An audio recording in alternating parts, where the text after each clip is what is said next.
오직 예수님, 오직 예수 그리스도의 은혜와 긍휼과 평강이 여러분 가정에 넘칠지어다. 오늘도 길이요 진리요 생명이신 예수님만 전합니다. 오늘의 말씀 사무엘상 4장 1절에서 22절, 사무엘상 4장 1절에서 22절, 하나님 없이도 괜찮다고 착각할 때, 하나님 없이도 괜찮다고 착각할 때라는 제목으로 말씀을 전합니다. 여러분, 우리는 가끔 이런 질문을 생각해 보셨을 거예요. 하나님을 믿는 사람이 실패할 수 있을까? 믿는 사람이 반드시 승리해야만 되는 거 아닌가? 교회 다니면 무조건 잘 돼야 되는 거 아닌가? 그런데 오늘 본문의 말씀은 우리의 기존 생각을 뒤흔듭니다. 하나님을 믿는 이스라엘이 전쟁에서 실패한 거예요. 한 번도 아니고 두 번이나 패배를 당합니다. 심지어 하나님의 언약궤까지 빼앗겨요. 하나님의 언약궤. 이것은 단순한 패배가 아닙니다. 영적 착각이 가져온 비극적인 결과이죠. 오늘 말씀을 통해 우리는 매우 중요한 질문 앞에 서게 됩니다. 나는 정말 하나님과 함께 살아가고 있는가? 아니면 하나님 없이도 괜찮다고 착각하며 살아가고 있는가? 하나님 없이도 괜찮다고 착각하면 어떤 신앙의 모습이 되는가? 오늘 우리는 이런 여러 질문 가운데 어떻게 살아가야 되는지 다시 한번 내 자신을 돌아보고 믿음을 점검하는 귀한 시간이 되기를 바라는 것입니다. 첫 번째, 하나님 없이도 괜찮다고 착각할 때에 형식만 남고 하나님은 떠난 신앙이 된다고 말씀하고 있죠. 오늘 말씀 3절 말씀입니다. 여호와의 언약궤를 실로에서 우리에게로 가져다가 우리 중에 있게 하여 그것으로 우리 원수들의 손에서 구원하게 하자. 이스라엘은 전쟁에서 패배한 후에 문제의 원인을 하나님께 묻지 않아요. 하나님, 우리가 왜 졌죠? 하나님, 왜 이런 일이 벌어졌죠? 하나님, 가르쳐 주세요. 나에게 문제가 있습니까? 어떤 것이 문제의 원인입니까? 이렇게 하나님께 묻지 않죠. 이게 가장 큰 문제라는 것입니다. 그리고 곧바로 언약궤를 가져오면 이길 거야. 언약궤. 하나님의 언약궤는 그 안에 뭐가 들어있죠? 만나 항아리. 이스라엘이 출애굽할 때에 그때의 만나를 먹었는데 하늘의 만나, 기적을 의미하죠. 하나님 말씀을 의미합니다. 만나 항아리. 그리고 모세의 십계명 돌판. 얼마나 기적적인, 그리고 하나님의 말씀입니까? 하나님을 상징하는 이 언약궤인 것이죠. 아론의 싹난 지팡이. 지팡이에서 싹이 났어요. 모세의 형 아론. 아론이 들고 다니던 그 지팡이에 싹이 났는데 이것이 언약궤에 있었다는 것이죠. 이 하나님의 기적을 상징하는, 어떻게 보면은 하나님을 상징하는 이 언약궤. 이것만 있으면은 우리가 이길 수 있을 거야. 이스라엘 백성들은 이렇게 착각을 했던 것입니다. 이것이 매우 위험한 착각인 것이죠. 언약궤는 하나님의 임재를 상징하고 하나님을 상징하고, 하지만 이것은 그냥 상징이라는 것입니다. 하나님 그분 자체는 아니잖아요. 하나님은 아니잖아요. 그런데 상징한 어떤 물건에 의미를 부여하고 기적이 이루어질 거야 소원, 희망, 그냥 희망사항이었던 것이죠. 이스라엘 백성들은 하나님을 찾은 것이 아니라 하나님의 상징, 하나님의 형식, 하나님이라는 어떠한 그러한 글자 자체를 구했다는 것입니다. 하나님을 구한 것이 아니라 하나님의 임재와 또 하나님의 인도하심과 하나님의 기적을 붙잡고 하나님 앞에 무릎으로 나아간 것이 아니라, 오늘날도 동일하죠. 예배는 있지만 하나님이 없는, 기도는 하지만 교제는 없는, 봉사는 하지만 그 마음의 중심이 없는 그러한 우리의 모습, 그러한 성도들, 교회 안에 그렇게 살아가는 그러한 사람들을 우리가 보게 됩니다. 하나님이 없는 껍데기 신앙이라는 것입니다. 혹시 여러분들 아주 옛날 추억의 명화, 명작 영화 이런 시간에 프랑켄슈타인이라는 그런 영화를 보신 적이 있는 분 있을 거예요.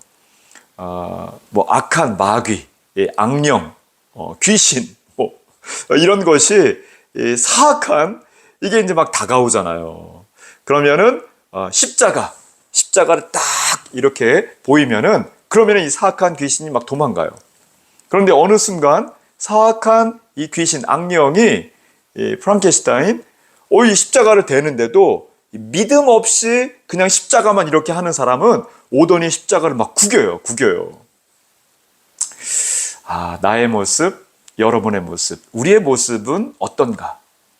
껍데기만 남아있는 형식적인 신앙이라면은 그렇다면은 정말 마음 가운데 예수님을 모셔드리고 예수님과 동행하고 정말 예수님 의지하는 진실된 본질적인 그러한 신앙의 모습으로 돌아가야 한다는 것입니다.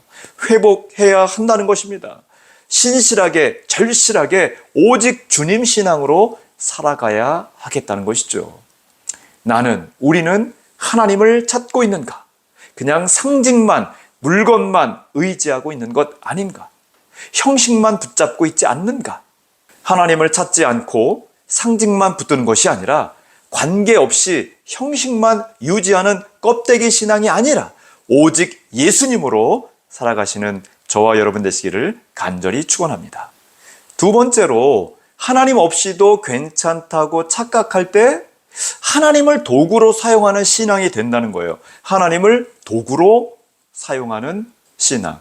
오늘 말씀 5절 말씀입니다. 여호와의 언약궤가 진영에 들어올 때에 온 이스라엘이 큰 소리로 외치매 언약궤가 들어오자 이스라엘 백성들이 막 환호를 막 부릅니다. 마치 승리가 확정된 것처럼 막 기뻐하는 거예요. 와, 이제 하나님 우리 편이다.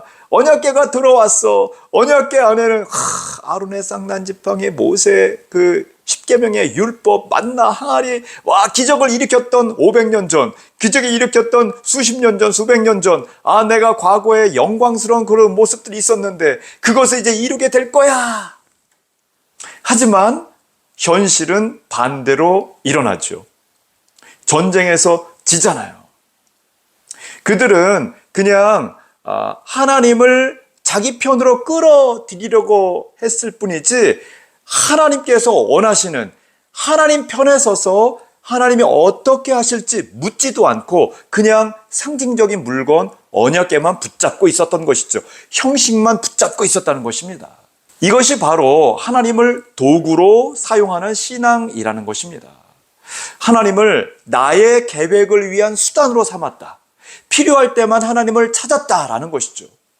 순종 없이 도움만 고함. 그 결과는 어떻습니까? 더 큰 패배를 당한 거예요. 3만 명이 죽습니다. 그리고 언약궤까지 상실 빼앗겨 버려요. 여러분, 하나님은 이용의 대상이 아니죠. 하나님은 우리의 주인이십니다. 나는 정말 진실되게 절실하게 하나님을 믿고 섬기고 있는가? 아니면 하나님을 이용하고 있는가? 돌아보시기 바랍니다. 하나님을 내 목적의 수단으로 사용하지 않고 순종 없이 도움만 요구하는 어리석은 신앙이 아니라 하나님을 경배하고 하나님을 예배하며 또 하나님께 더욱 순종하시기를 간절히 바랍니다. 세 번째로 하나님 없어도 괜찮다 이렇게 착각할 때에 하나님의 영광이 떠난 신앙, 이 신앙이라고도 할 수 없는데 하나님의 영광이 떠나버린다는 것이죠. 21절 말씀입니다. 이가봇이라 하였으니 이는 하나님의 영광이 떠났다 함이니라. 22절 말씀입니다. 이스라엘이 전쟁에서 졌다, 언약궤도 빼앗겼다, 이 소식을 듣고 엘리 제사장이 쓰러져서 죽지요. 두 아들 홈니 비냐스가 전쟁터에서 죽은 거예요. 엘리의 아들 둘 다 전쟁터에서 죽습니다. 이때 며느리가 아기를 낳는데 이 아이 이름을 이가봇이라 이렇게 지었다는 것이죠. 그 뜻이 무엇인가? 하나님의 영광이 떠났다. 외형은 있지만 능력은 없는, 신앙은 있으나 하나님이 없는 상태, 하나님의 영광이 떠났다. 이스라엘은 언약궤만 있으면 괜찮다, 이길 것이다, 이렇게 생각을 했어요. 상징적인 어떠한 형식적인 어떠한 무엇만 갖추면 된다. 교회라는 건물 안에 내가 있으니 내가 이제 이길 것이다. 나 십자가 목걸이 들고 다니까 난 잘 될 것이다. 이런 정도로만 생각하는 것이죠. 그렇지만 그 결과는 전혀 다른, 패배하고 지고 그리고 부패하고 썩고 버림받을 수도 있다는 것입니다. 아니, 그렇게 되었다는 것이죠. 그 마음의 중심 가운데 주님은 없이, 예수님은 없이, 성령님, 하나님, 삼위일체 하나님은 없이 상징만, 형식만, 그 틀만 붙잡고 있을 때, 하나님은 계시지 않는데 종교는 남아있는 상태, 겉모습은 있지만 능력은 사라지고 중심은 없어진 상태, 이것이 가장 무서운 상태라는 것이죠. 여러분, 왜 이런 일이 일어납니까? 하나님 없이도 괜찮다고 생각하기 때문이에요. 형식만 붙잡았다라는 것입니다. 하나님을 붙잡는 것이 아니라 하나님이라고 상징하는, 그냥 하나님이 이렇게 하실 것이지 아니 상상 속에 하나님보다 형식을 붙들었다. 하나님을 도구로 사용했으며 결국 하나님을 잃어버렸다. 하나님의 영광이 떠났다는 것입니다. 여러분, 지금 내 삶은 어떤 삶입니까? 하나님의 임재가 느껴지고 있습니까?